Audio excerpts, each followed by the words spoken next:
Honourable Prime Minister. Speaker, I just answered that question. What hasn't been answered by the Leader of the Opposition is why he chooses to continue to court extreme right nationalist groups like Diagolon. He refuses to denounce these extremists who don't believe Canadians should coexist with each other. Instead, they call for war and tell people to follow their instincts accordingly. The Leader of the Conservative Party is actively courting the support of groups with white nationalist views. It is disturbing, and he needs to stand up and apologize now. Right now. This video is brought to you by people who like, share, and subscribe to this channel. You can also support my work by buying me a coffee. The Fellowship of Guelphissauga continues, with the Lord of the Liberals hunting for the most extreme person in the nation. He first accused Pierre de Poilievre of being the most extreme person in the nation since he met with the Axe the Carbon Tax protesters in the nation of Diagolon. The Lord of the Liberals couldn't believe that anyone would take an opposing position to his precious carbon tax and declared that action extreme. But who knows what nation or person is the most extreme in our home and native lands, since it could even be the town of Goderich or the mayor of the Shire. People hunted across the nation and trolled on Xwitter, tracking flags to find out. Can Carly of Klassen and the Elder Elves do anything about the housing cost crisis? And is the Lord of the Liberals the most extreme person in the nation? In the ruins of Ottawa, the Lord of the Liberals reigned over his lands. With Sophie no longer holding his hand, he was free to point fingers at others, which is exactly what he did. He pointed his finger at Pierre de Poilievre, accusing him of being the most extreme person in the nation. The Lord of the Liberals couldn't allow that in his rainbow flag nation. He was all butthurt, since as the Lord of the Liberal lands, he had to be the best at everything, including extremism. Pierre de Poilievre had met with the Axe the Carbon Tax protesters in the nation of Diagolon, and that action was apparently extreme. The Lord of the Liberals couldn't believe that anyone would take an opposing position to his precious carbon tax. The carbon tax is his favorite way to fund his money laundering schemes, such as the Arrive scam app, and he couldn't have had anyone agreeing to stop it. The Lord of the Liberals didn't like the nation of Diagolon and their desire for physical and financial fitness. Since the start of last month, the Axe the Carbon Tax protesters stood united at border crossings in the prairies and East Coast. Their strong physical fitness and porta potties made them well equipped to stay there for so long, and it was starting to pay off. Their determination was starting to pay off, with the Premier of Saskatchewan eventually standing with them and axing the carbon tax. The Lord of the Liberals couldn't have that extreme action spreading across the nation, so he hunted for the most extreme people to shut them down. The hunt began across the nation to find the most extreme people and stop them from overshadowing the Lord of the Liberals. The next person he accused of being extreme was the King of Diagolon, and the Lord of the Liberals had had his hired goons working on that for a long time. He's already thrown him behind bars and dragged him to court multiple times over extremely lame charges. But after an RCMP investigation, they failed to find anything extreme about him.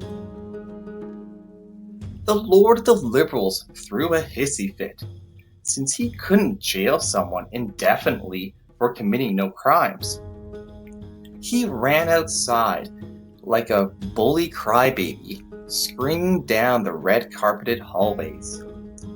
He rampaged around the giant hole in front of Parliament building, hunting for more extreme people to blame.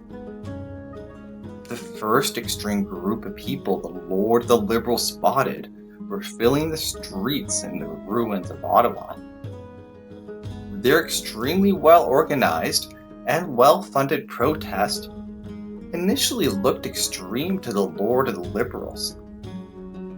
Appearing out of nowhere, they smashed bus shelters and uttered death threats at passerbys. They waved non-Canadian flags with similar colors to those at the new tent cities in the nearby universities. That was pretty extreme, but not extreme enough, since he's done worse himself. It wasn't extreme enough for the Lord of the Liberals, but it was getting pretty damn close. The Lord of the Liberals quieted down and dried up his bully crybaby tears. He cleaned himself up just in time as he could hear his boss approaching from a low rumble in the ground. Sporting her new World Economic Forum pin and non-Canadian flag, Chrystia Freeland had used her thunder thighs to catch up to the Lord of the Liberals after he ran off. She was getting all twitchy about her extreme plans to keep his crown, and she was getting some cities to do some pretty extreme things to keep it in lockstep. She showed him a report about the new RFID tracking system in place in the Gulf of St. Lawrence and the military exercises planned for Goderich, Ontario, keeping their extreme plans on track. The Lord of the Liberals regained his confidence from the pep talk with thunder thighs and calmed down from his hissy fit. Like pulling a toy away from a child, he realized he might have to give up his precious carbon tax to keep his crown. He could remain confident knowing that he's still the most extreme person in the nation, which was the title he gave himself as the Lord of these lands. Meanwhile, back in the Shire, the mayor was dealing with his own extreme events. Not only were the acts that tax protesters honking in the streets, there was also the tax sign guy downtown protesting against the mayor's proposed tax increases. The mayor had to take extreme actions to fix the housing cost crisis before it gets extremely worse, and get rid of those pesky tax protesters too. So far, he's been able to flex his strong mayor powers to cut next year's residential tax increase down to 4% from 10%, but it wasn't enough. He also spent $600,000 at the homeless hotels, but that money's gone now. The mayor wondered why the tax protesters remained in the Shire, even though he said he wouldn't make things extremely worse next year. His precious patio program was also dying with half the interest and revenues collected than last year. He didn't know what to do, so he hid from the protesters inside and prayed to his overlords.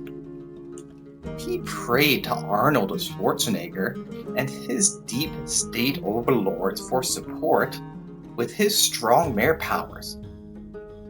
If only the mayor could be as strong as Schwarzenegger, then he could cut next year's residential tax increase all the way down to 0%. That would sure show all those tax protesters who's the real strong mayor in this town. Can Carly of Klassen and the Elder Elves do anything about the housing cost crisis? And is the Lord of the Liberals the most extreme person in the nation? Stay tuned here to see.